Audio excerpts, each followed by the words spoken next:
តើលោកអ្នកកំពុងតែប្រើប្រាស់ថវិកាអាជីវកម្មសម្រាប់ការចំណាយផ្ទាល់ខ្លួនជាប្រចាំមែនទេ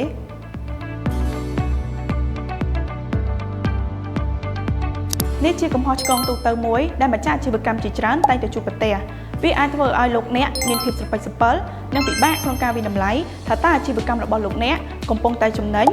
ឬក៏ខាតគន្លឹះសំខាន់3យ៉ាងដែលជួយឲ្យលោកអ្នកគ្រប់គ្រងហិរញ្ញវត្ថុឲ្យកាន់តែមានប្រសិទ្ធភាពទី1បើកគណនីធនាគារមួយដាច់ដោយឡែក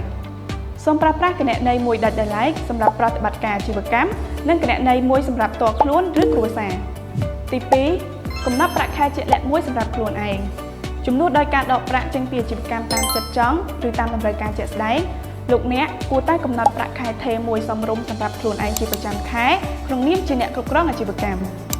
ទី3កត់ត្រានូវរាល់ចំណូលនិងចំណាយឲ្យបានច្បាស់លាស់ការកត់ត្រាជាប្រចាំថ្ងៃយ៉ាងច្បាស់លាស់នឹងជួយឲ្យលោកអ្នកដឹងពីស្ថានភាពជាក់ស្ដែងនៃលំហូរសាច់ប្រាក់ងាយស្រួលក្នុងការគ្រប់គ្រងបំណុលនិងអាចរៀបចំផែនការពង្រីកអាជីវកម្មនាពេលអនាគតយ៉ាងរលូនសូមចងចាំថាអាជីវកម្មដែលមានការគ្រប់គ្រងហិរញ្ញវត្ថុល្អនិងមានឱកាសលូតលាស់ចាប់ផ្ដើមចេញពីការបែងចែកប្រាក់អាជីវកម្មនិងប្រាក់ផ្ទាល់ខ្លួនបានយ៉ាងច្បាស់លាស់បំផុតដូចនេះតើបច្ចុប្បន្ននេះលោកអ្នកបានបែងចែកប្រាក់អាជីវកម្មនិងប្រាក់ផ្ទាល់ខ្លួនដាច់ដោយឡែកពីគ្នាហើយឬនៅសូមចែករំលែកបទពិសោធន៍របស់អ្នកទាំងអស់គ្នានៅក្នុង comment ខាងក្រោមណាហើយកុំភ្លេចចុច follow ទំព័រ Facebook ផ្លូវការ SME Bank of Cambodia ដើម្បីទទួលបានចំណេះដឹងនិងគន្លឹះទាក់ទងជាមួយនឹងហិរញ្ញវត្ថុដើម្បីពង្រីកនៅអាជីវកម្មរបស់លោកអ្នកបន្ថែមទៀត